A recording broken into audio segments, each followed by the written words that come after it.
Big boss season 9 లైవ్లో తనూజ లేచిన తరువాత టీచర్ అలానే స్టూడెంట్స్గా ఓ గేమ్ అయితే ఆడతారు టీవీ ఏరియా దగ్గర.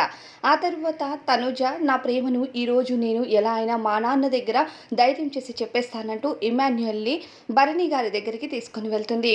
ఏంటి నువ్వు రాకుండా ఈ గొట్టంగాన్ని వెనక్కి తీసుకొని వచ్చావు అంటే, నాన్నగారు వారిని గొట్టమని అనొద్దు, నాకు కొంచెం ధైర్యం కావాలి అనేసరికి సంజన అక్కడికి వచ్చి, ఏంటి నా కొడుకుని గొట్టం గట్ట అంటున్నారు అంటూ సంచన మాట్లాడుతుంది.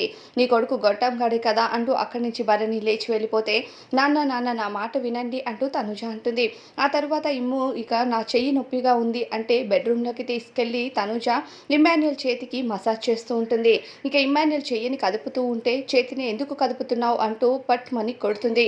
ఇక నువ్వు నేను మసాజ్ ఇస్తున్నప్పుడు నా కంట్రోల్లోనే ఉండాలి, అర్థమైందా? ఇలా అటు ఇటు తిరగడం నాకు నచ్చదు, నేను చెప్పిన మాట వినకపోతే ఎలా ఉంటుందో తెలుసు కదా అని ఇమ్ముకి వార్నింగ్ ఇస్తుంది. మరి నిజంగానే ఇమాన్యుయల్ లవర్ అయితే ఎలా ఉంటుందో ఒకసారి కామెంట్ చేసేయండి.